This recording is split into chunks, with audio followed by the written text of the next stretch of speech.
des organisations non gouvernementales, des professionnels des médias, bref, de tous les acteurs, cette épidémie a été maîtrisée. Le dernier cas de choléra confirmé dans notre pays par le Laboratoire national de santé publique remonte au 14 novembre 2016.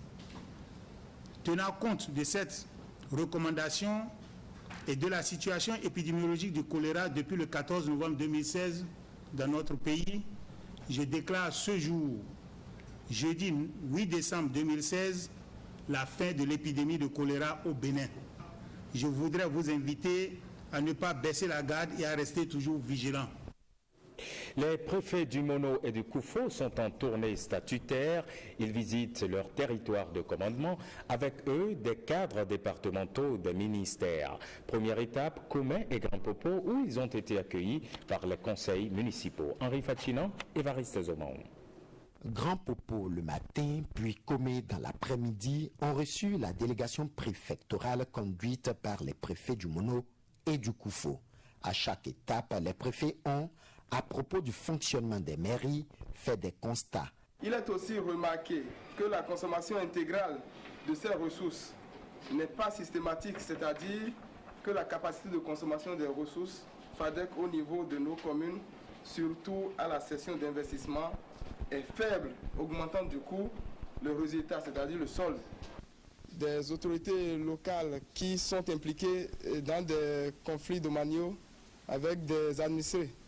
Et cet état de choses conduit quelquefois certaines autorités devant la juridiction de notre pays, ce qui n'est pas de nature à honorer la fonction.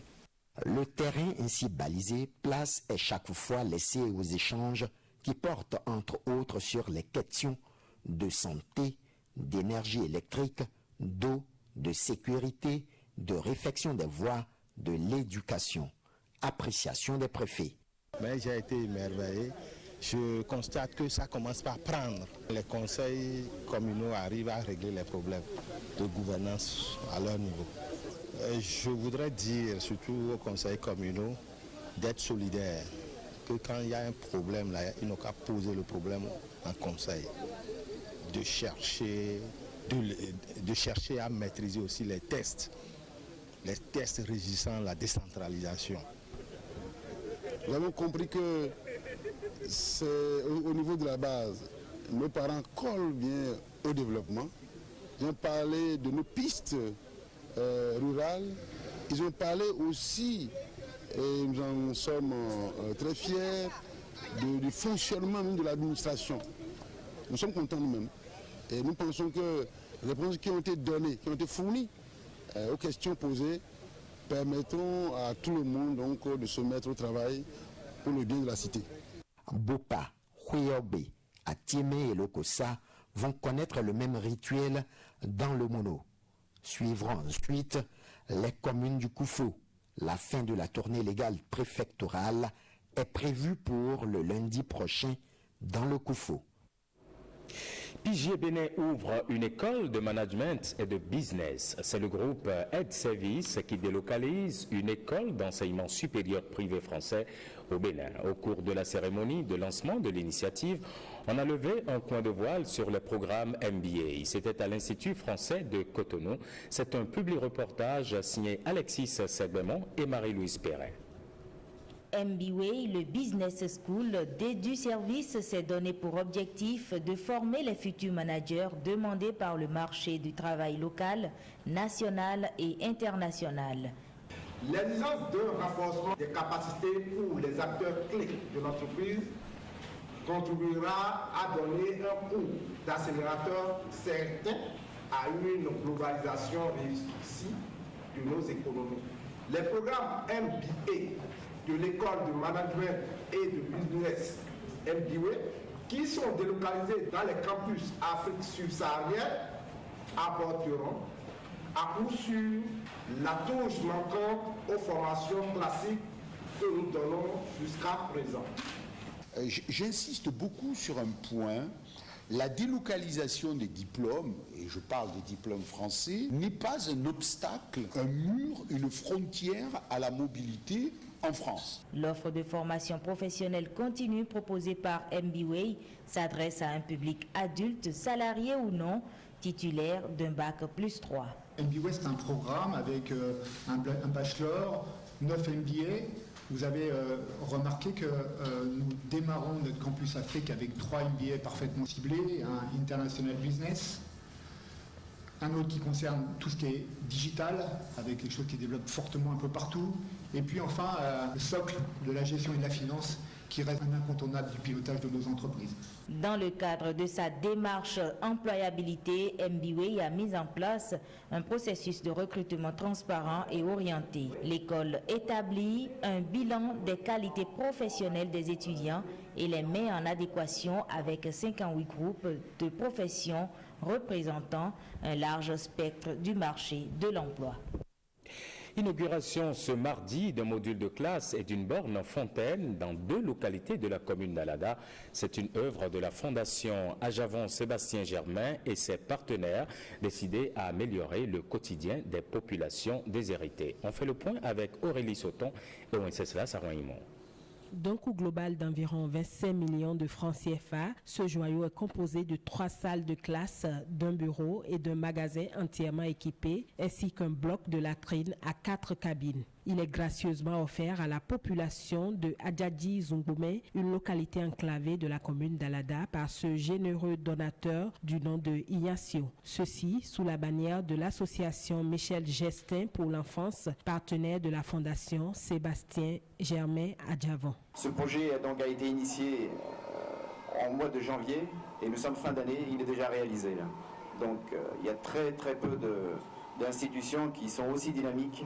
Et je pense qu'il faut vraiment les soutenir dans leur travail.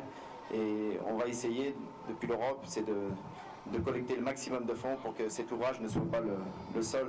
Grâce à cette œuvre de générosité, les usagers de l'EPP Adjadji Zungume peuvent désormais conjuguer leur calvaire au passé. Toutes les fois qu'il pleut, nous sommes frappés et nos affaires sont mouillés, nous travaillons sous le chaud soleil. Le personnel enseignant par ma voix vous est reconnaissant et vous remercie chaleureusement. Nous vous promettons à vous tous un entretien soutenu et régulier du joyau que vous nous avez octroyé. Dans le mandat d'un maire, inaugurer un nouveau module de salle de classe pour une école est un moment de forte émotion, d'autant plus que l'école, c'est le creuset où s'élabore l'avenir d'une génération. Fidèle à sa vocation d'améliorer les conditions de vie des populations, la Fondation Ajavon a également inauguré ce mardi une fontaine d'eau à Adrakandi, dans l'arrondissement de Long à Gomé, commune d'Alada. C'est toujours en partenariat avec l'association Michel Gestin pour l'enfance. Ils sont désormais plus qualifiés. Ils ont suivi des cours et ont reçu leur certificat portuaire Train for Trade. La remise de certificat aux récipiendaires s'est déroulée en présence du ministre en charge des infrastructures portuaires. Mesme Adisso, Augustin Godou pour le point. Rosine Sopator est majeure de cette 11e promotion du cours sur la gestion moderne des ports organisée à Cotonou. Elle est respectivement talonnée par Andrea Akpamoli, Hortense Capot et 16 autres. Et c'est aussi une satisfaction que j'éprouve en ce moment devant de jeunes cadres de la communauté portuaire capables d'intégrer à leurs acquis les connaissances spécifiquement portuaires. Je m'en réjouis davantage de la présence de 5 récipiendaires issus d'entreprises privées et de représentations des pays de l'Interland, toutes choses qui révèlent l'adhésion au programme de l'ensemble des entreprises de la plateforme portuaire Cotonou. Le ministre en charge des infrastructures portuaires indique à cette occasion que la remise de certificats de fin de formation aux récipiendaires fait partie des étapes devant conduire le port de Cotonou aux standards internationaux de performance, vu que les ressources humaines qualifiées sont un facteur important pour y parvenir. Je voudrais croire qu'ils ont compris que la remise symbolique de ces certificats n'est pour eux que le début du commencement de leur reconnaissance en tant qu'acteurs principaux, garants de la performance du port de Cotonou. Par conséquent, la responsabilité qui leur incombe est grande. Joie et reconnaissance des récipiendaires qui saluent la vision futuriste des Nations Unies qui ont proposé cette formation. Je voudrais prendre l'engagement, au nom de nous tous ici, que les précieuses plus-values tirées de la formation qui se clôt aujourd'hui restent la propriété inaliénable des structures de la plateforme portuaire où nous n'aurons jamais que le bonheur de travailler. Cette formation pluridisciplinaire et pratique est accordée aux ressources humaines exerçant au profit des ports de la sous-région, membres de l'Association de gestion des ports de l'Afrique de l'Ouest et du Centre. Nous en venons maintenant à la semaine de l'Internet qui se poursuit au Bénin. Le village numérique, lui, s'anime au stade Mathieu Kérékou de Kounou. C'est une foire qui rassemble les entreprises du secteur des TIC, les opérateurs GSM, les fournisseurs d'accès Internet, ainsi que des universitaires. Cécile Roumbé et Donatien Falola ont fait un tour au village numérique. Bienvenue au village numérique édition 2016. Il se tient sur l'esplanade du stade de l'amitié Mathieu Kérékou. Cette semaine de l'Internet, nous voulons plus mettre l'accent sur les offres aux entreprises. Donc les débits garantis, l'Internet ne doit plus être de l'à peu près. Ce que nous développons à la boîte d'innovation, c'est des applications, solutions informatiques, solutions Internet pour faciliter l'utilisation des technologies par la majorité qui est analphabète à hauteur de 64%.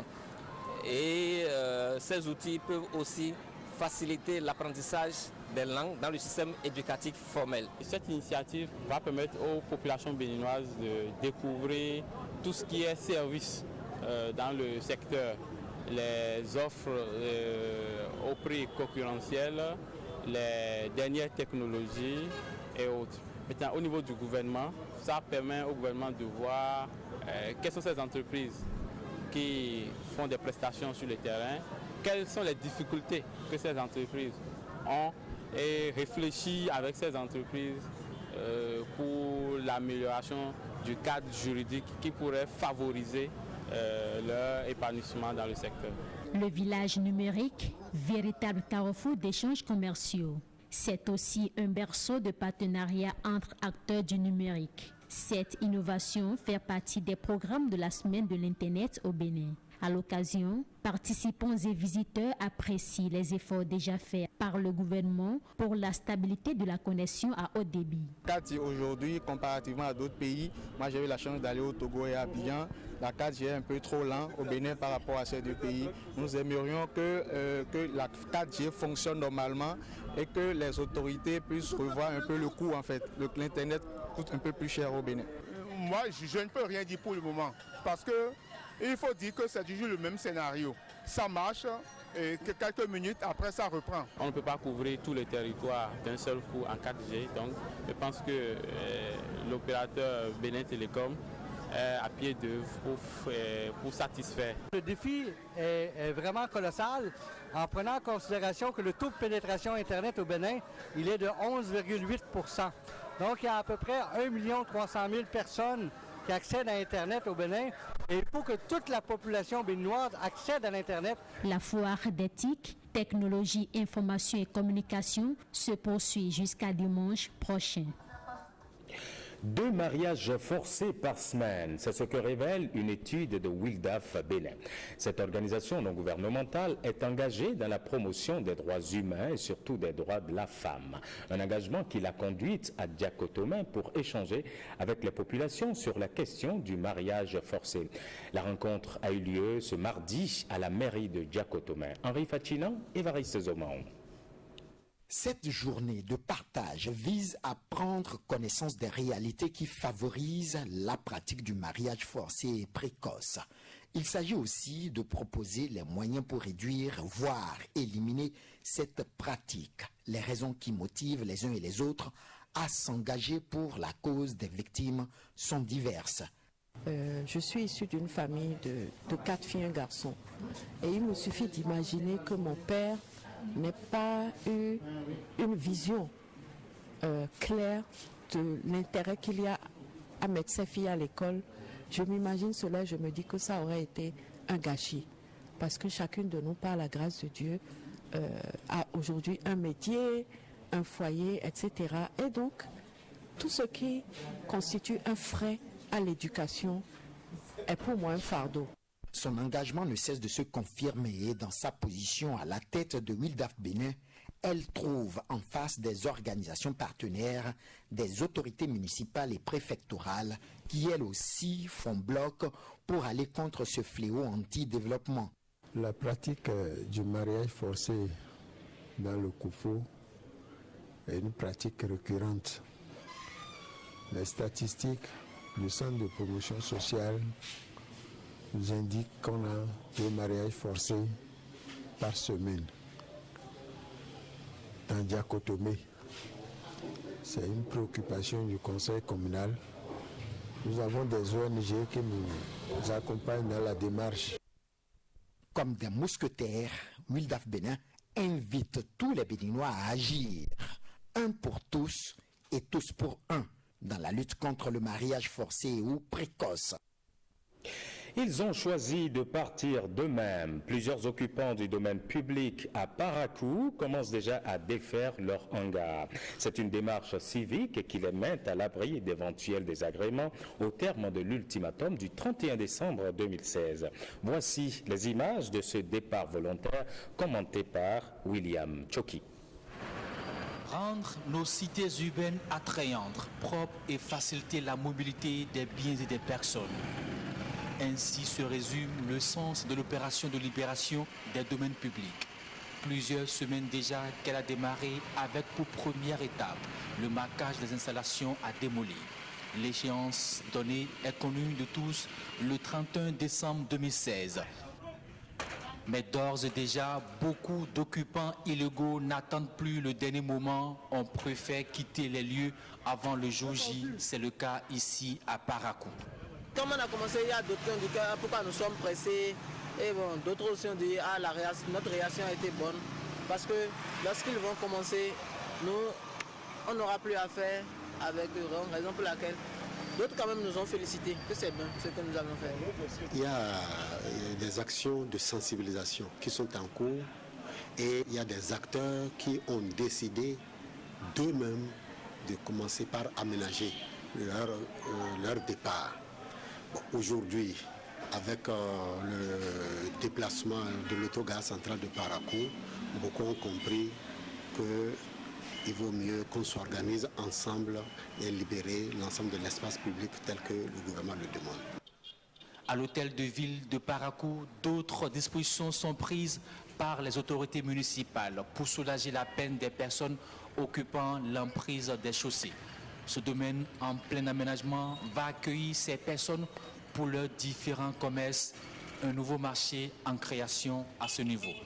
La mairie est en train d'envisager la création de petits centres commerciaux où ils seront regroupés quartier par quartier et ça sera des espaces aménagés. Derrière moi, vous avez une place vraiment vide, mais ils sont en train de tenir la place pour pouvoir installer les hangars pour que les marchands que nous sommes en train de déplacer dans la ville puissent occuper le domaine.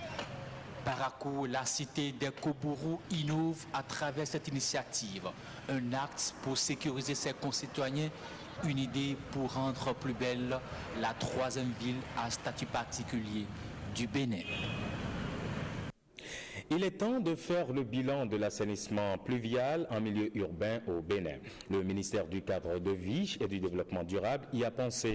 Il s'agit d'évaluer et d'apprécier les projets ayant conduit à la réalisation d'infrastructures d'assainissement dans les grandes villes du Bénin. C'est à la faveur d'un séminaire qui a rassemblé à Agoué des experts en question d'assainissement. Cyprien Lokossou et Évariste Ezomon. Pour remédier au problème d'inondation à Cotonou, il a été réalisé le pont de Fifadi. Depuis 25 ans, les gouvernements qui se sont succédés ont réalisé soit des infrastructures d'évacuation d'eau de pluie, des voies d'accès ou tout autre ouvrage pour assainir les grandes villes du Bénin où les populations sont confrontées à d'énormes difficultés dans leur milieu de vie. Les acteurs concernés par cette problématique se sont retrouvés pour apprécier les différents travaux réalisés. En leur qualité de maître d'ouvrage délégué, les agences interviennent depuis 1990 dans la réalisation de divers ouvrages devant contribuer à l'amélioration de notre cadre de vie. Je crois qu'on ne peut pas ne pas être quand même un peu fiers, disons que le visage de nos centres urbains est quelque peu évolué. Il y a quand même lieu de s'interroger sur la pertinence des infrastructures réalisées en termes de choix techniques et de politique d'entretien. Réfléchir à une politique d'entretien en vue de l'étendre dans toutes les localités, étant donné que le problème d'assainissement ne doit plus seulement concerner les grandes villes du Bénin, mais plutôt toutes les communes. Alors, le bilan des différentes politiques d'assainissement s'impose. Il est temps d'évaluer le chemin parcouru pour mieux jeter les bases de notre action future dans un secteur aussi déterminant pour la qualité de notre cadre de vie. Malgré ces résultats, nous avons, il faut le reconnaître, persisté dans les mauvaises pratiques urbaines. En conséquence, les besoins d'amélioration du cadre de vie et des conditions de circulation des populations semblent demeurer pressants au regard de la persistance des inondations dans nos villes et la paralysie qui frappe les gouvernants face aux défis de la forte urbanisation qui caractérise ces villes. Ce séminaire, qui fait suite à une étude réalisée au nord, au centre et au sud du Bénin, zone prise comme échantillon représentatif, permettra de définir une meilleure politique d'assainissement pluvial au Bénin. Parlons à présent culture, parlons beauté. Une fois encore, le Bénin se prépare à célébrer la beauté féminine. La 23e édition du concours Miss Bénin est lancée. Jeunes filles belles et intelligentes, à vos marques. C'est une édition qui comporte quelques nouveautés. Les détails avec Aurélie Sauton.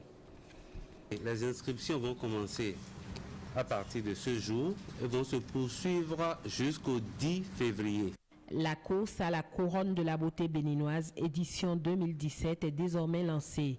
L'une des innovations majeures introduites dans l'élection Miss Bénin cette année est l'ouverture de la compétition aux béninoises de la diaspora. L'idée est donc de permettre à toutes les filles qui se revendiquent de la nationalité béninoise de pouvoir participer si elles en ont l'envie et si elles s'en sentent la capacité. Donc nous aurons une sélection dans la région Europe pour les candidates qui sont béninoises mais qui vivent en Europe, et nous en aurons une autre dans la région des Amériques. Il est prévu au total 4 soirées régionales au lieu de 6 pour la sélection de 14 candidates. Le comité a annoncé quelques réaménagements au niveau de l'organisation de la compétition qui se déroulera en 4 phases. Après les inscriptions, nous avons les soirées régionales. Après les soirées régionales, nous avons un temps intermédiaire où nous faisons tout ce qui est shooting, où nous prenons les images qui servent à la communication de la finale. Et puis après, nous avons la finale. Nous sommes tentés parfois d'ajouter une 5e étape qui est le mandat de la Miss, qui en réalité fait partie de l'édition. Je vais juste demander à toutes les jeunes filles béninoises de ne pas surtout hésiter pour pouvoir s'inscrire à Miss Bénin, de ne pas prendre en compte les préjugés. J'avoue que c'est un parcours vraiment merveilleux que chaque fille béninoise doit connaître. Le concours Miss Bénin 2017 est ouvert à toutes les belles filles béninoises de 18 à 25 ans de bonne moralité, mesurant au moins 1,70 m avec un niveau d'études minimum de la classe de terminale. Sport pour finir, la Fédération béninoise de handisport a tenu son championnat national édition 2016. C'était au stade général Mathieu Kérékou le week-end dernier. On fait le point avec Calvador Arwanon et William Bassabi. Après le rendez-vous manqué de l'année dernière, la Fédération béninoise du handisport tient son pari. Elle a réussi à organiser son championnat national dans 4 disciplines: l'athlétisme, la dynamophilie, l'handi-basket et le goalball. Chers amis sportifs, qu'il me soit permis de vous rappeler que la compétition sportive permet de développer l'amitié, la fraternité, la tolérance et le fair play. Environ une 50aine d'athlètes ont pris part à cette édition 2016 qui a bénéficié du concours du ministère des Sports. Nous nous inscrivons parfaitement dans cette démarche en accompagnement également, en soutien avec le ministère des Sports pour soutenir ce championnat Et je ne peux que remercier déjà tous les athlètes qui ont bien voulu prendre part et nous les accompagnons. Nous sommes vraiment présents pour pouvoir les soutenir et les encourager à poursuivre. Les athlètes, qui sont les principaux concernés, apprécient à juste titre la tenue effective du dit championnat. Je remercie l'État sincèrement pour tous ses efforts envers nous, les personnes handicapées. Je remercie aussi notre fédération et je remercie ensuite les associations, les différents types d'associations qui constituent notre fédération. Il faut que chaque athlète se mobilise, s'organise et travaille fort pour qu'au moins on montre au monde entier que ce que les autres sont capables de faire, nous les personnes handicapées aussi, nous sommes capables de faire sur le plan sportif. Parce que depuis des années qu'on organise des championnats, on n'a jamais assisté à de pareilles choses. Mais cette année, on a eu la chance et le championnat coïncide avec la journée mondiale des personnes handicapées. Donc c'est une grande joie pour nous. Par ailleurs, la fédération a saisi cette opportunité pour remettre officiellement à certains acteurs des certificats de participation en goalball. Il s'agit d'un entraîneur, d'un arbitre et de 3 athlètes qui ont séjourné à Abidjan, en Côte d'Ivoire, du 24 au 27 novembre 2016 pour une formation de goalball. Le défi à présent pour la fédération est la saison 2017, au cours de laquelle elle entend monter le niveau du mercure en termes d'activité. Et voilà qui met un terme à cette édition. Toute l'équipe de réalisation vous remercie d'avoir été là et se réjouit déjà de vous retrouver tout à l'heure à 16h30. Cette édition est à retrouver sur notre plateforme, le www.ortb.bj.